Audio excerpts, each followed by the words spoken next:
윤석열 대통령이 취임한 이후 처음으로 외국 순방길에 나서고 그 순방도 너무나 중요한 나토 정상회담이다. 대통령 부부가 함께 참석하는데 오늘 오후 출국을 한다. 당연히 여당의 원내대표와 당대표는 출국 인사를 하러 가야죠. 그게 정치의 기본이지 않습니까? 문제는 이제 대통령실에서 나오지 말아라고 한 겁니다. 당 지도부는 모두 나오지 마라. 나라의 가장 큰 어른이 가장 중요한 일을 하기 위해서 외국에 순방을 나가는데 집권 여당의 대표가 인사를 하러 가지 않는다. 이거 허례허식이나 이런 의전 이런 과거 권위주의하고는 아무 상관이 없는 문제죠. 이런 인사를 가는 게 정치죠. 그걸 국민들에게 보여주는 게 정치인데 지금 이준석과 권성동 들어 대통령실에서 참석하지 마라, 오지 마라라고 한 겁니다. 이 부분이 너무나 큰 관심을 지금 끌었는데, 주목을 받았는데 정리가 됐습니다. 조금 전에 권성동 원내대표가 다 오지 말라라고 하는데 자신은 자진해서 한번 가보겠다. 일정이 비어 있어서 가보겠다라고 했습니다. 이준석 대표실은 참석하지 않겠다. 다른 일정, 최재형이 포럼을 하는데 참석을 하겠다 이랬습니다. 이준석은 참석하지 못하는 걸로 권성동 원내대표는 참석하는 걸로 정리를 한 겁니다. 이준석은 끝장이 났다라고 보입니다. 이준석 대표 체제는 안 되겠다라고 의사표시를 한 것입니다. 이게 이렇게 되면. 오후까지 지켜봐야 하는데 이준석은 목숨을 걸어야 할 겁니다. 지금 권성동은 그러니까 당에서 아무도 나가지 않는다라는 건 말이 안 됩니다. 이준석, 권성동이 못 나간다면 다른 사람들이라도 나가야 합니다. 이 최고위원들 누구라도. 집안에 국가의 가장 큰 어른이 지금 가장 중요한 일을 하기 위해서 나가는데 정치의 영역에서 집권 여당에서 아무도 나가지 않는다? 이것은 집권 여당인 걸 포기하는 겁니다. 나가긴 나가야 하는데 지금 이준석은 안 된다라고 하니까 어떤 경우에도 권성동도 당연히 나가야 되는 자리에 오지 말라는데 내가 자진해서 가본다 이런 식으로 지금 아주 웃기는 모양이 됐습니다. 문제는 권성동이 참석을 하는데 환송 행사를 가는데 이준석이 끝까지 못 가게 되면 이거는 명확한 대통령실의 의사표시입니다. 이준석 체제는 안 되겠다라고 하는 의사표시로 읽힐 수밖에 없습니다.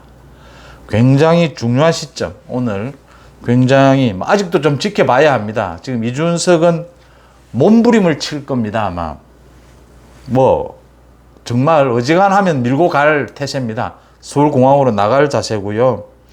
여기서 이 부분 하나 짚어보겠습니다. 최재형 의원, 최재형이 오늘 아침에 한 방송에 나와서 이준석의 윤리위 문제를 놓고 최재형은 법률가지 않습니까? 판사 출신인데 증거인멸 교사라는 게 없는 사실에 대해서 생길 수가 있느냐. 성상납이라는 게 지금 증거가 명확하게 없는데 증거인멸이 발생할 수가 있겠느냐. 이거 일견 들으면 아주 원론적인 이야기입니다. 윤리위에서 어떤 증거를 가지고 판단하는지 모르겠는데 잘 판단하지 않겠느냐, 잘 검증하지 않겠느냐 이렇게 하면서 없는 사실에 대한 증거인멸 교사라는 건 성립하기 어렵다. 원론적인 이야기를 했습니다. 틀린 말은 아닙니다. 제가 문제 삼고자 하는 것은 최재형의 정무감각입니다. 그러니까 각 분야에서 정말 뛰어나고 국민적 신망을 받는 사람이라 하더라도 여의도에 오면 굉장히 이상한 사람이 되는 경우가 흔히 있습니다. 최재형 같은 경우에 얼마나 국민적인 신망이 높았습니까? 그런데 대통령 후보 경선 과정에서 홍준표의 손을 들어줍니다. 홍준표 캠프로 갑니다. 그래도 윤석열 후보가 국민의힘 후보가 된 뒤에 최재형을 챙깁니다. 종로에 공천을 줘서 국회의원이 됐는데 최재형이 지금 두 번째 또 엉뚱한 일을 하고 있습니다. 이준석이 만드는 혁신위를 자기가 맡아서 공천 제도를 개혁한다라고 하고 오늘 첫 회의를 한다라고 합니다. 제대로 된 공천 제도를 만들겠다라고 하는데 그러니까 최재형이 하는 일을 경선 과정에서 홍준표의 손을 들어주고 이준석이 만드는 혁신위에서 공천 제도를 제대로 만들겠다라고 하고 윤리위를 앞두고 없는 사실에 대한 증거인멸 교사가 성립하는 건 어려운 것 아니냐. 이런 원론적인 이야기 하는 게 잘못된 건 아닙니다. 그런데 정치는 언제나 그 시점과 메시지의 내용입니다. 전혀 엉뚱하다라고 하는 겁니다. 여기에서 최재형이, 그러니까 경선 과정에서 최재형이 홍준표의 손을 들어주는 것, 그게 최재형 자기 이미지에 맞느냐라는 겁니다.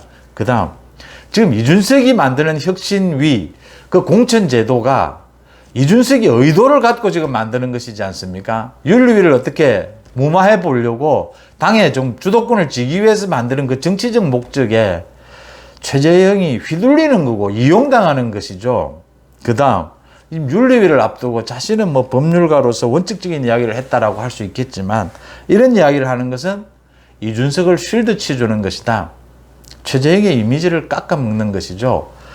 이런 최재형의 판단, 이런 정무적인 판단 때문에 정말 각 분야에서 뭐 훌륭한 사람이라고 하더라도 여의도에 오면 대체적으로 상당히 검증을 거치기 전까지는 인정을 하지 않습니다.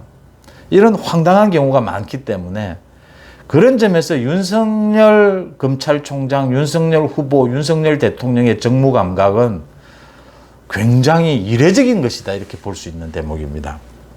오늘 오후에 만약 지금 권성동 대표가 밝힌 것처럼 권성동 대표는 환송행사에 나가고 이준석 대표는 환송행사에 끝까지 나가지 못하게 된다면 이준석은 정치적으로 최대 위기에 몰렸다로 보입니다. 송은재 TV 마칩니다. 고맙습니다.